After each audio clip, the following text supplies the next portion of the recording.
welcome back. Today I am working on this. If you can see up through there, it ain't straight. What happened is about a year ago I had this auger up on a bin, and it was actually over there where I've been unloading corn. But anyway, a windstorm come through and blew it over, and the windstorm itself didn't hurt it. What hurt it was me. I was trying to set it back up, and with the loader, and I was picking it up on this end right here. I cranked it down to where it was all the way down, and had my axle and stuff tied to the auger, that way that wouldn't spread back apart. But anyway, I had it picked up here on the end with the loader, and just about the time it was ready to tip back over, it slipped off the bucket, come down the loader frame, and basically in my seat. I'll show you that in a minute, what it done to the tractor, but I don't know if I can show you with this sun here or not, but it has kinked it extremely bad. Right there at the end of the slide. But I've recently found me a piece of 8-inch auger tube that I'm going to try to cut out that section and replace it from where it bent all the way to the end, and hopefully I can have that auger back up and going. I don't know what the auger itself looks like, if it's bent or not, but I think I can straighten that. But this was a tractor I was using, this old David Brown, and like I said, I had it all the way up. It comes sliding down the loader frame. It bent my lever there and laid right here across this fender, and was pretty much in the seat. It had this fender bent plumb down into the tire here, and this was caved in a whole lot worse than it is now. I had to bend it up because it's in the tar. But when I seen it coming, I was able to scoot as far over to the left as I could, and luckily it missed me, and I was very lucky on that. But I'm going to, like I said, I'm going to try to take this auger tube, the piece that I've got, it's about 20 foot. It was a piece of scrap stuff from a feed mill where I sell corn to. I happened to see it. But what I'm going to try to do is right there where that red piece is, that's the stop for the A-frame. There's another piece of angle iron to the right of that, about 10 inches or something. I'm going to move the stop to here, and then just on the other side of that angle iron, I'm going to cut the slide and the tube and take that section off. That's about 11 or so feet from the end out here, and cut that section of the tube off. I've got one bearing up here I'll have to cut loose, but that won't be no big deal. And then the brace right there, I'll have to cut that off and weld that back on. I don't think that's going to be a big deal, and take my gearbox and stuff loose. But that's what I'm going to try to start working on, is that, because the corn that's in that bin, it's testing about 18-19% still. I've got this other bin over here empty, so I'm going to try to take some corn out of that bin and put over in that one, and just try to spread it around and see if I can get it to dry. And it'd be good if I had both augers, one here to load the truck and one over there to fill the bin. So that's what I'm going to start working on.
So it has cracked the gearbox here.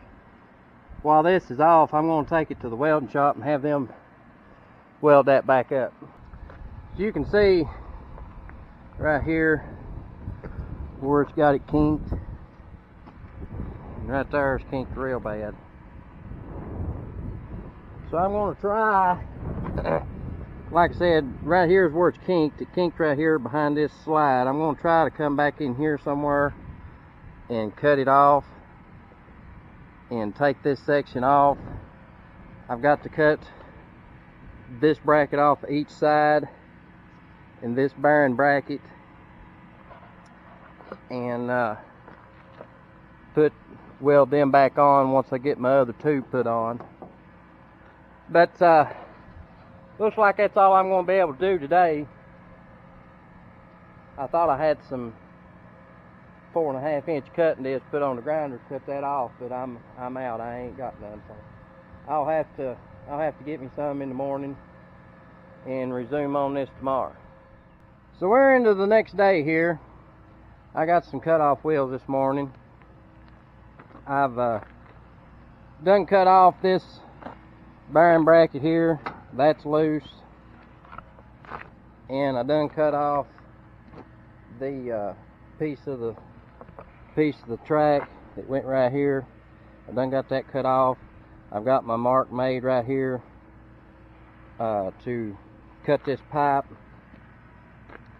So that's what I'm going to try to do now, see if I can get this pipe cut.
So the auger is bent just a little.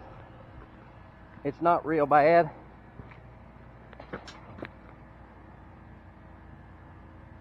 This well,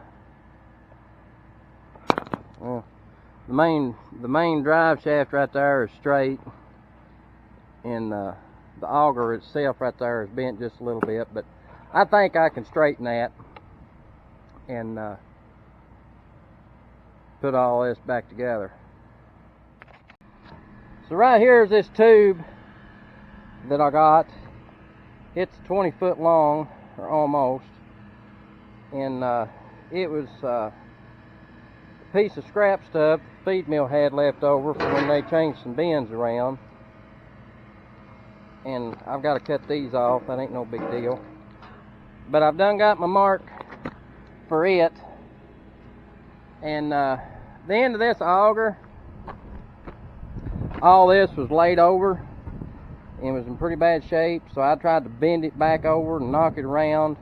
This piece was bent down, so I had a little scrap piece there. I just welded me a little gusset on it and welded it in a couple spots.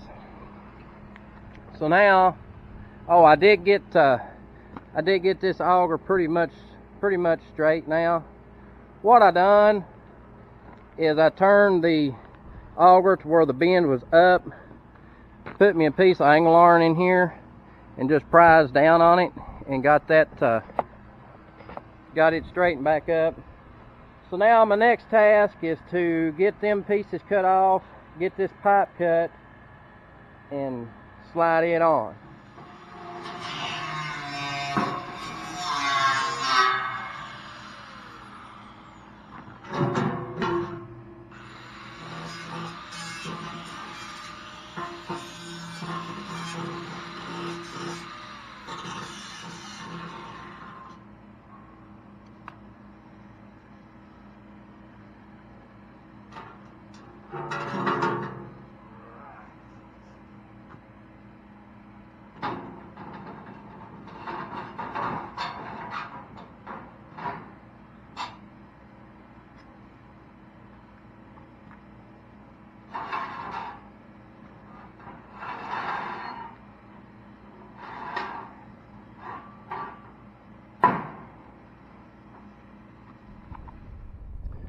So this is about 4 or 5 days later. I've been working on this auger.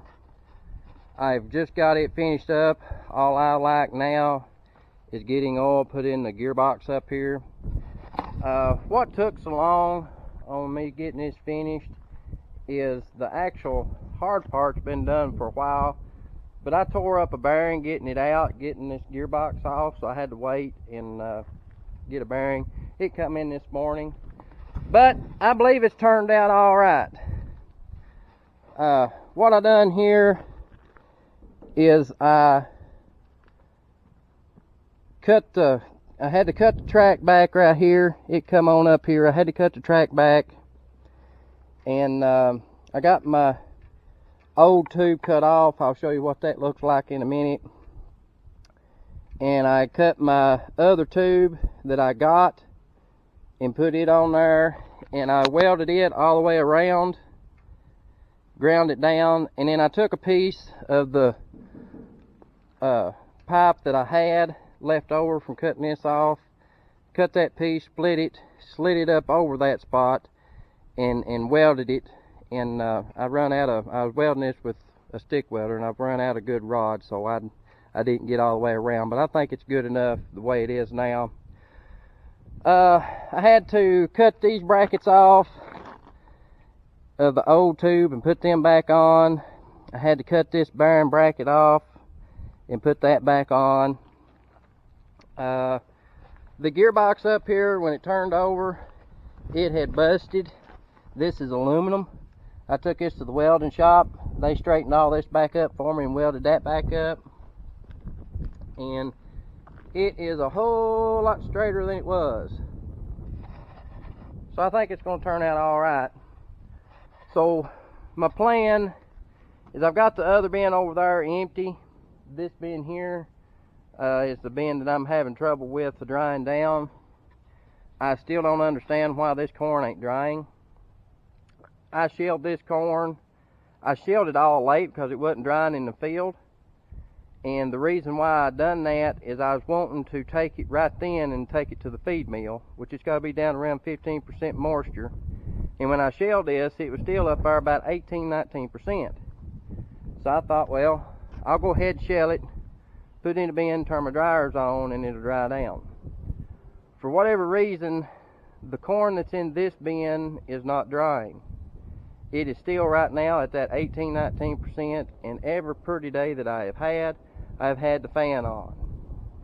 It's not on right now because I'm getting ready to load this load up, and I've got to have the cord that runs the fan to run the auger, so that's the reason why it's not on now. This other corn that I had, that I've done sold, that was actually shelled later. When I shelled it, it was in that 18-19%. Put it in the bin, turn the fan on, and I was going off of this bin on my moisture test. This bin is a whole lot easier to get in to get a sample. That one is a lot harder. You got to climb up, climb down, and the ladder rungs are getting bad, and I don't want to climb up and down no more than I have to. So I was relying on what the moisture was on this bin. This one's, like I said, it's been in that 18-19%, so I figured that one was too. And that one, when I sold it, was anywhere between 8 and 12% moisture. So I've actually lost money on that bunch because of my moisture. My test weight is so low. This corn was a North of King variety. All my corn is a North of King variety. And this that I shelled, it was a dual purpose for either shelling or chopping. The other that got so dry on me in the bin was a shell only.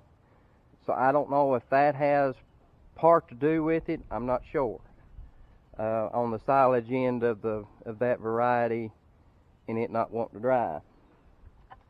But I've got somewhere between 5,000 and 6,000 bushel in this bin. So what I'm going to do is, now that I've got this auger fixed, I'm going to take this auger over to the other place and put it back up on the bin, and I'm going to start pulling corn out of this one.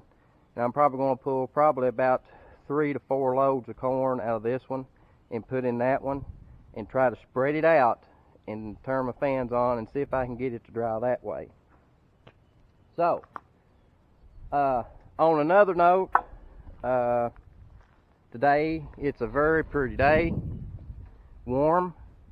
It's supposed to be up in the mid-70s today, and so I thought I'd break out old Blackie. I rode her down here this morning. This is a 02 Kawasaki Vulcan, and it's a good bike. It's a good single rider bike. Me and my wife, that was the first bike that we had, and we used to ride it quite a bit. And we wound up buying a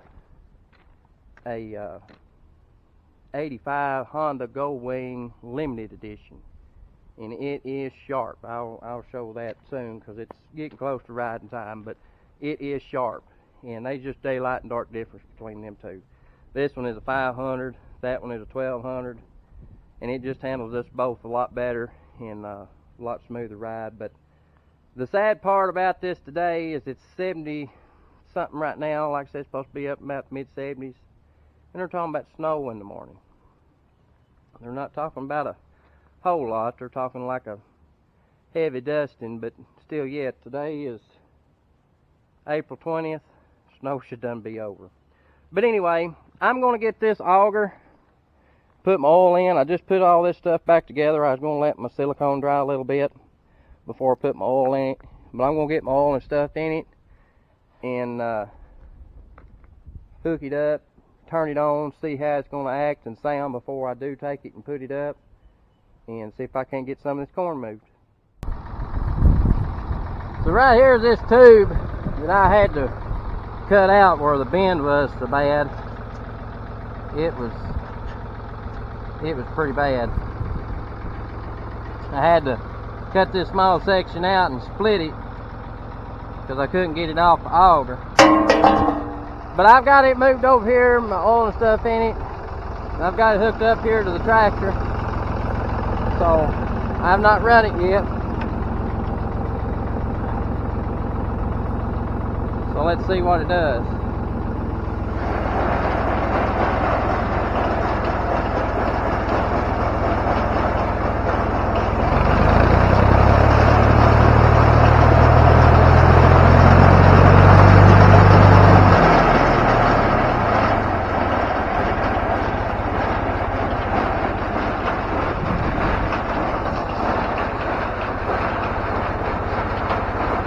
Hopefully. Now I'm going to take it over here and hook it up on this other bin and see if I can't get some of this corn moved. So we got this auger over here moved, and I got one load of corn loaded up. I'm unloading it now, and the old auger, it's running. The old auger's running real smooth.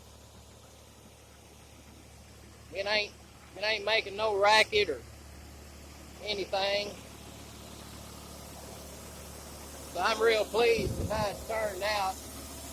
This corn,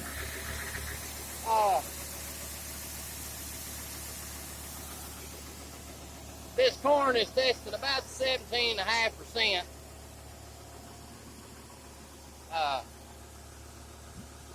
Like I said, this is the first load. I'm probably going to try to pull out at least 2 more, maybe 3 more, and put over in this one.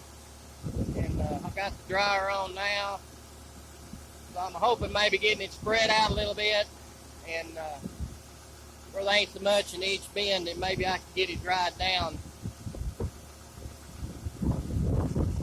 where I can sell it to the mill. But anyway, that's going to do it for this video. Thanks for watching, and I'll catch you on the next one.